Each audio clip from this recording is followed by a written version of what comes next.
चलिए आज की क्लास को शुरू करते हैं। आज की क्लास में हम देखने वाले हैं रेलवे ग्रुप डी साइंस का जो प्रैक्टिस सेट का सीरीज चल रहा था, उसमें हम लोग सेट नंबर आज 9 को देखने वाले हैं।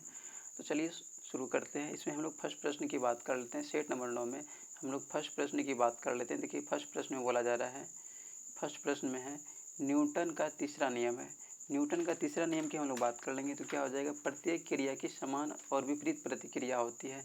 प्रत्येक क्रिया की समान और विपरीत प्रतिक्रिया होती है। न्यूटन का तीसरा नियम क्या हो जाएगा, प्रत्येक क्रिया की समान और विपरीत प्रतिक्रिया होती है।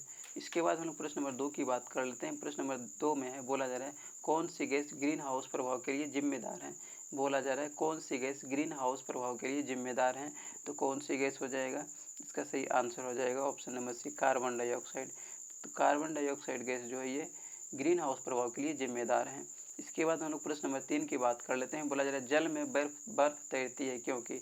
बोला जा रहा है जल में बर्फ तैरती है क्योंकि।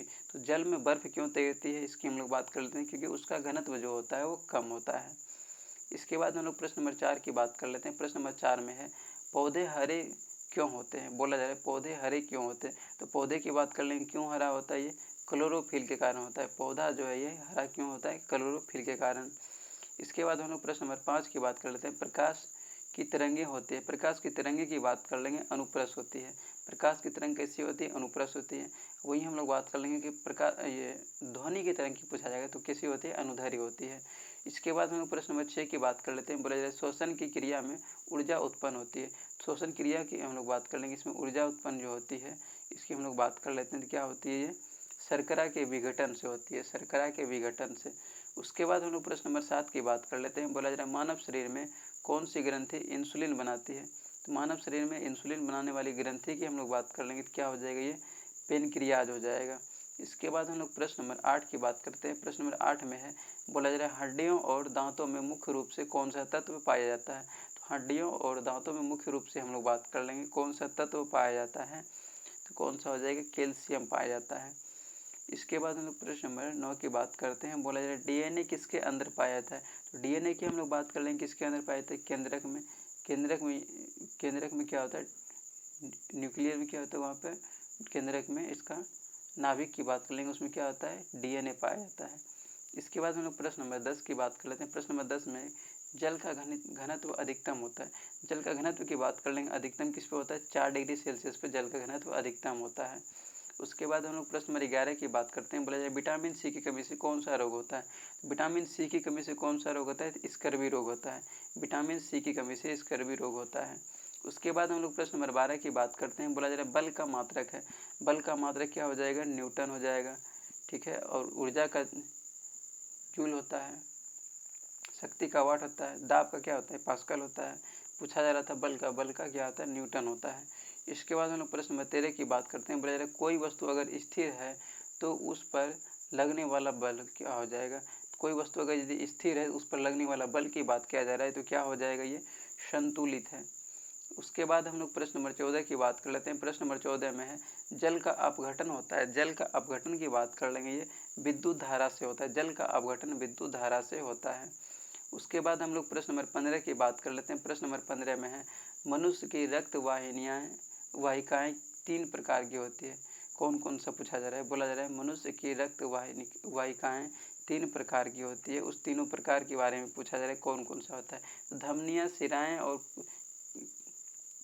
केशिकाएँ। धमनियाँ, शिराएँ और केशिकाएँ हो जाएगा।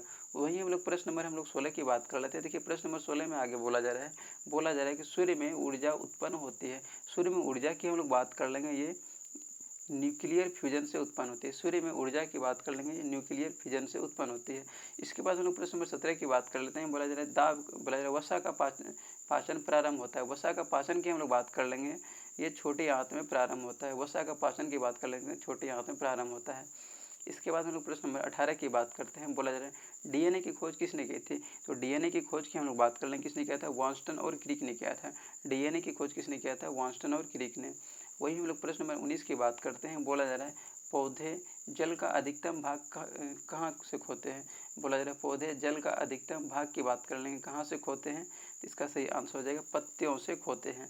उसके बाद हम लोग प्रश्न नंबर 20 की बात करते हैं। बोला जा रहा है कौन सा यंत्र ताप मापता है। कौन सा यंत्र की बात कर लेंगे जो ताप मापता है, तो क्या हो जाएगा, ये थर्मामीटर हो जाएगा। इसके बाद हम लोग प्रश्न नंबर 21 की बात कर लेते हैं। प्रश्न नंबर 21 में है, बोला जा रहा है निम्न में से कौन सबसे कठोर पदार्थ है। तो निम्न में कौन सबसे कठोर पदार्थ की बात कर लेंगे, क्या हो जाएगा, हीरा हो जाएगा। उसके बाद हम लोग प्रश्न नंबर 22 की बात करते हैं। बोला जा रहा है रक्त का तरल भाग क्या कहलाता है। रक्त का तरल भाग की हम लोग बात कर लेंगे तो क्या कहलाता है, ये प्लाज्मा कहलाता है। रक्त का तरल भाग क्या कहलाता है, प्लाज्मा कहलाता है। उसके बाद हम लोग प्रश्न नंबर 23 की बात करते हैं। प्रश्न नंबर 23 में है प्रकाश के अपवर्तन का कारण क्या है। प्रकाश का अपवर्तन का कारण की हम लोग बात कर लेंगे तो क्या हो जाएगा, इसमें माध्यम का परिवर्तन हो जाएगा। ठीक है, माध्यम का परिवर्तन। और वहीं हम लोग प्रश्न नंबर 24 की बात करते हैं। बोला जा रहा है क्लोरोफिल किसके लिए आवश्यक है। क्लोरोफिल की हम लोग बात कर लेंगे, ये किसके लिए आवश्यक हो जाएगा, ये प्रकाश संश्लेषण के लिए आवश्यक हो जाएगा। क्लोरोफिल की हम लोग बात कर लेते हैं, ये प्रकाश संश्लेषण के लिए आवश्यक है। उसके बाद हम लोग प्रश्न नंबर 25 की बात करते हैं, जो आज के सेट का सबसे अंतिम प्रश्न है, हम लोग उसकी बात कर लेते हैं। बोला जा रहा है जंतु कोशिका की बाहरी परत होती है। जंतु कोशिका की बाहरी परत की हम लोग बात कर लेंगे, ये प्लाज्मा झिल्ली होती है।